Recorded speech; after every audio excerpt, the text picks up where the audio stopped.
विजयपुर में हुई कांग्रेस की जीत को लेकर कांग्रेस प्रदेश अध्यक्ष जीतू पटवारी का बयान सामने आया है। कार्यकर्ताओं ने सभी प्रकार की यातनाओं को सहन किया, पुलिस की डंडे और मुकदमे सहे, फिर भी डटे रहे। कलेक्टर, एसपी, तहसीलदार, थानेदार सहित पूरा तंत्र भी कांग्रेस के खिलाफ था। बीजेपी समर्थित गुंडे, डकैत और माफिया मैदान में उतरकर चुनाव लड़ रहे थे। फिर भी कांग्रेस कार्यकर्ताओं ने बता दिया कि सच की ताकत कितनी बड़ी होती है। पुलिस और प्रशासन ने भाजपा कार्यकर्ता का काम किया और कांग्रेस के लोगों पर झूठे मुकदमे दर्ज किए। बेकसूरों को बेवजह जेल भेजा गया। मतदाताओं को प्रलोभन देने के लिए 50 करोड़ से ज्यादा रुपए बांटे गए।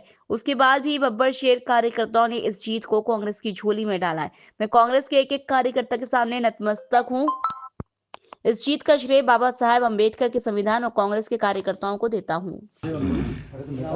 आज विजयपुर की ऐतिहासिक जीत करारा जवाब है भारतीय जनता पार्टी को, उसके आतंक को, उसके प्रशासन को। जो कलेक्टर, बीजेपी और चुनाव आयोग ने भारतीय जनता पार्टी के लिए कैसा काम किया, कम से डाकुओं का उपयोग भी चुनाव में किया, हर तरह की यातना और अत्याचार, कार्यकर्ताओं को जेल भेजा, कई मुकदमे लगाए, हमारे दलित भाइयों को सार्वजनिक गांव घेर घेर के पीटा गया। जो फिल्मों में नहीं होता है वैसी भयावह स्थिति विजयपुर में बनाई। उसके बाद भी विजयपुर की जनता ने बाबा साहब अम्बेडकर के संविधान की रक्षा की, लोकतंत्र की रक्षा की। ये जीत विजयपुर की सबसे प्रथम वो कार्यकर्ता जिसने विजयपुर में काम किया, जेल गए, यातनाएं सही, डरे नहीं, लड़ते रहे। वो चाहे कलेक्टर हो, चाहे पुलिस हो, चाहे थानेदार हो, चाहे पटवारी हो, चाहे तहसीलदार हो। और भारतीय जनता पार्टी का आतंक, अद्भुत आतंक, सबका मुकाबला किया। मैं सैल्यूट करता हूँ, नतमस्तक हूँ मेरे विजयपुर के कार्यकर्ताओं को, बहुत आभार करता हूँ कि उन्होंने पूरे प्रदेश में सभी कार्यकर्ताओं को एक मैसेज दे दिया आपने कि अगर लड़ेंगे तो जीतेंगे। मतलब आपने मेरे प्रदेश के कार्यकर्ताओं को, देश के कार्यकर्ताओं को, विजयपुर के कार्यकर्ताओं ने ये कहा कि हम सब एकजुट रहेंगे तो पार्टी का विचार और मध्य प्रदेश का लोकतंत्र बचेगा। मैं ये जीत का श्रेय मेरे कार्यकर्ता बब्बर शेरों को देता हूँ और बाबा साहब अम्बेडकर के संविधान को देता हूँ और भारतीय जनता पार्टी को भी देता हूँ। जो भारतीय जनता पार्टी ने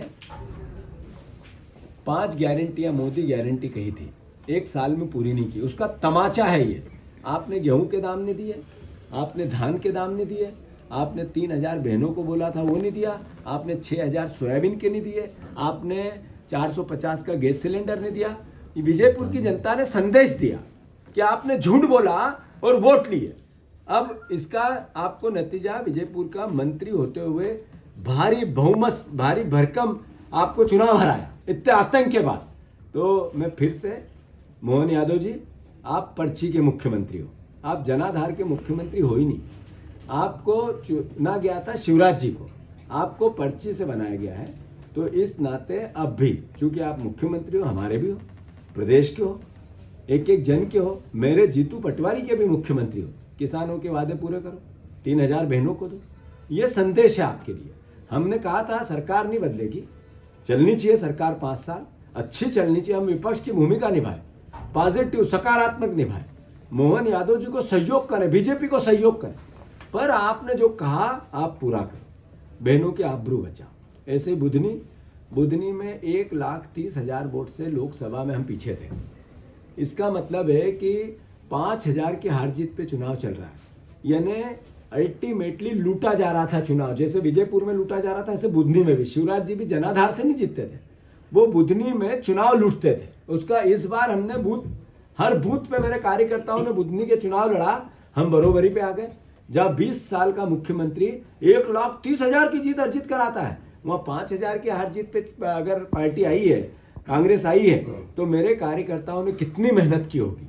मैं उनको, बुधनी के कार्यकर्ताओं को भी सैल्यूट करता हूँ, धन्यवाद देता हूँ, साधुवाद देता हूँ। जैसा मैंने विजयपुर को लेके कहा, बुधनी के परिवार के लोग जो पूरे प्रदेश से वहाँ लगे थे या स्थानीय थे, उन्होंने कांग्रेस का और कार्यकर्ताओं के मस्तक पे एक तरह से तिलक लगाया है। ये तिलक एक दिन मध्य प्रदेश की विधानसभा पे भी आप लोग लगाओगे, ये आपने संजीवनी दी है। मैं फिर से विजयपुर के कार्यकर्ताओं के और बुधनी के कार्यकर्ताओं का बहुत बहुत बहुत आभार व्यक्त करता हूँ, नतमस्तक हूँ, उनका धन्यवाद देता हूँ। और सभी वरिष्ठ जनों का, सारे हमारे CLP से लेके सारे हमारे बड़े नेता, पूर्व CM, सारे जो PCC के अध्यक्ष हैं, सारे जो भी सीनियर, उनका सबका मजबूती से एकजुटता से सहयोग जो मिला, उसी का परिणाम है विजयपुर की जीत। और बुधनी भी जीत के मुहाने पे है। रिकाउंटिंग की मांग बीजेपी ने कर दी है। मैं बीजेपी को चुनौती देता हूँ, मुख्यमंत्री शिवराज सिंह अपने मोहन यादव जी को चुनौती देता हूँ, मैं VD शर्मा जी को भी चुनौती देता हूँ। आप विजयपुर में गड़बड़ करके बताओ, आप करोगे, मैं आपका एहसानमंद रहूंगा। आप कांग्रेस के एक एक जन जन को ये पता है कि विजयपुर की जीत सुनिश्चित हुई है, पूरे देश में ये पता है। अगर गड़बड़ की, जैसा चुनाव में की, तो विजयपुर का कार्यकर्ता लड़ता रहा, अब की तो प्रदेश का कार्यकर्ता, एक एक कार्यकर्ता आपको मुंह तोड़ जवाब देगा, बीजेपी को देगा। और प्रदेश की जनता भी देख रही है, वो भी इनके आतंक से थक चुकी है। उस आतंक का अंत होगा। मैंने कहा अति का अंत होता है, आतंक का अंत करेंगे। विजयपुर में एक गलती करके बताए, एक वोट कम करके बताए, तो मैं मानता हूं, मैं तो स्वागत करूंगा ये VD शर्मा जी कुछ गलती कर दे ऐसी। महाराष्ट्र के नतीजे अनुकूल नहीं रहे कांग्रेस के। वहाँ मैंने जैसा कहा कि